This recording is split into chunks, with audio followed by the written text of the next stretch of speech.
West Bengal central school service কমিশনের পক্ষ থেকে সেকেন্ড এসএলএসটি পরীক্ষার ডেট ঘোষণা হলো।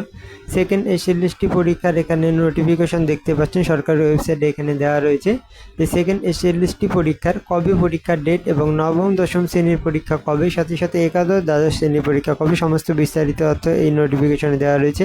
যারা এখনও চ্যানেলটি সাবস্ক্রাইব করেনি অবশ্যই চ্যানেলটি সাবস্ক্রাইব করবেন এবং বিস্তারিত দেখুন নোটিশে কী বলা রয়েছে।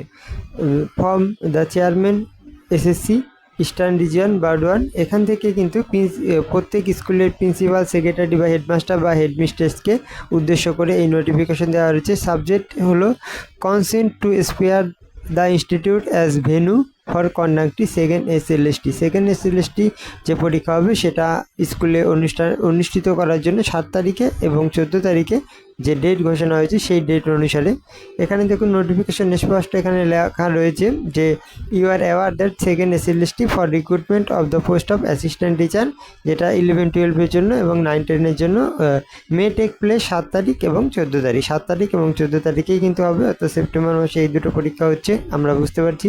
I am to inform you that this commission is going to conduct second SLST, যেটা 2025 recruitment for assistant teacher of 9-10-11-12, যেটা সেকেন্ড এসএলএসটি নেবে। সেখান থেকে I am also to inform you that the commission thinks it is a pleasure to request you to spare your institute as a venue, অর্থাৎ সেই ইনস্টিটিউটটাকে venue হিসাবে এখানে করার জন্য আবেদন যে করেছে, রিকোয়েস্ট করেছে, সেই রিকোয়েস্টটা করার কথা। এবং সাথে সাথে এখানে লেখা রয়েছে smooth conduct of the written examination strictly as per rule, অর্থাৎ যে সরকারি যে নিয়ম আছে, এসএসসি যে নিয়ম আছে সেই নিয়ম অনুসারেই পরীক্ষা হওয়ার কথা বলা রয়েছে।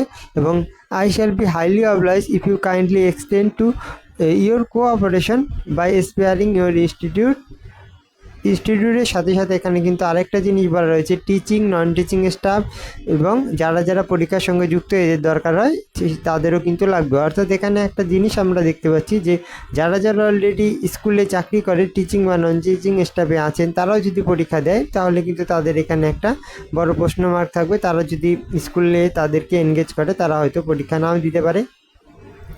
দেখা যাক স্কুলে এবারে কী করে।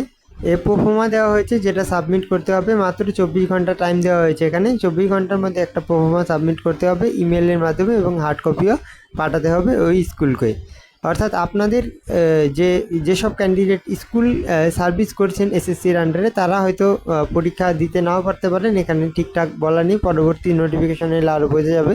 যাই হোক, যাদের যাদের পরীক্ষা স্কুলে as a non teaching staff বা অ্যাজ এ টিচিং স্টাফ রয়েছেন তারা কিন্তু এখানে পরীক্ষার অ্যাজ এ আপনি ইনভিজিলেটর থাকবেন, সেটাও কিন্তু বিস্তারিত বলা রয়েছে। এখানে আরেকটা পয়েন্ট এখানে আছে 7 সেপ্টেম্বর 2025 এবং 14 সেপ্টেম্বর 2025, এই দুটো ডেটকে কিন্তু এখানে দেওয়া হয়েছে অ্যাজ এ পরীক্ষার টেন্টেটিভ ডেট হিসাবে। তো দেখা যাক, সাথে সাথে এরপরে কিন্তু আমাদের পরীক্ষার যে মেন যে বিভিন্ন কেস রয়েছে সেই কেসও কিন্তু সামনের সপ্তাহে উঠতে যাচ্ছে এবং আগামী শনিবারে কেসের আপডেটও জানিয়ে দেবো। অবশ্যই আমাদের চ্যানেলের সাথে থাকবেন এবং বেল আইকন প্রেস করে রাখবেন এবং চ্যানেলটি সাবস্ক্রাইব করে রাখবেন। ভালো থাকুন, পরবর্তী ভিডিও খুব শীঘ্র আসবে।